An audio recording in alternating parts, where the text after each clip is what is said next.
ലൂക്കാ സുവിശേഷം 10-ാം അധ്യായം 38 മുതലുള്ള വാക്യങ്ങൾ മാർത്ത മറിയം ഈശോയെ കണ്ടുമുട്ടുന്ന വേദഭാഗമാണ്.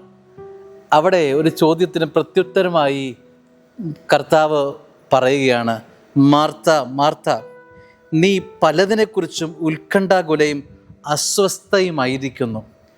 ജീവിതത്തിൻ്റെ ഒരു പൊതു സ്വഭാവം, നമ്മുടെയൊക്കെ സ്വഭാവത്തെക്കുറിച്ച് ഇവിടെ പറയുന്നുണ്ട്. മാർത്ത മാർത്ത, നീ പലതിനെക്കുറിച്ചും ആകുലചിത്തയും ഉത്കണ്ഠാകുലയും അസ്വസ്ഥതയുമൊക്കെ ആയിരിക്കുന്നു. നമ്മുടെ ജീവിതത്തിൽ ഈ ഒരു മാർത്ത സ്വഭാവം വല്ലാതെ വർദ്ധിച്ചു വരുന്നൊരു സമയമാണെന്ന് തോന്നുന്നു.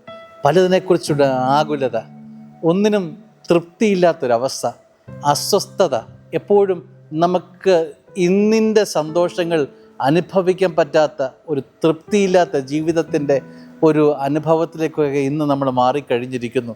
കർത്താവ് പറയുകയാണ്, ഒന്ന് മാത്രമേ ആവശ്യമുള്ളൂ. മറിയം നല്ല ഭാഗം തിരഞ്ഞെടുത്തിരിക്കുന്നു, അത് അവളിൽ നിന്ന് എടുക്കപ്പെടുകയില്ല. സ്നേഹമുള്ളവരെ, ഈ ലോക ഓട്ടത്തിനിടയിൽ നല്ല ഭാഗം തിരഞ്ഞെടുക്കാൻ നാം എന്തേ മറന്നു പോകുന്നു? ഏതേ നല്ല ഭാഗം? മാർത്ത പറഞ്ഞു കൊടുക്കുകയാണ് മാർത്തയോട്, മറിയം അവൻ്റെ പാദത്തിങ്കൽ അവൾ ഇരുന്നു. സ്നേഹമുള്ളവരെ, പല ഇടങ്ങളിൽ ഉള്ള ഓട്ടത്തിനിടയിൽ അവൻ്റെ പാദത്തിങ്കൽ ഇരിക്കുന്നത് നല്ലതാണ് എന്ന്, നല്ല ഭാഗമാണ് എന്ന് സ്വർഗം തന്നെ അടിവരയിടുകയാണ്. സുവിശേഷം കള്ളം പറയില്ല, ഇത് സത്യമാണ്, വചനം സത്യം തന്നെയാണ്. അത് നമ്മളോട് ഓർമ്മിപ്പിക്കുക.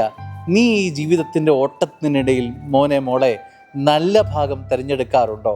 അതോ നീ മാർത്തയെ പോലെ ഓടി ഓടി ഓടി കിതച്ച് ഒരു രാത്രി മുഴുവൻ അധ്വാനിച്ചിട്ടൊന്നും കിട്ടാത്ത ശിഷ്യന്മാരെ പോലെയാണോ ഇരിക്കുന്നത്? നീ എന്താ നല്ല ഭാഗം തിരഞ്ഞെടുക്കാതെ? ഇനി ഈ ആയുസിൻ്റെ ഓട്ടത്തിനിടയിൽ എപ്പോഴാണ് ഈ നല്ല ഭാഗം നമ്മുടെ സ്വന്തമായി മാറുക? സ്നേഹമുള്ളവരെ, ഒരു തിരിഞ്ഞു നോട്ടത്തിന് വല്ലാത്ത പ്രേരണ തരുന്ന വചനഭാഗമാണിത്.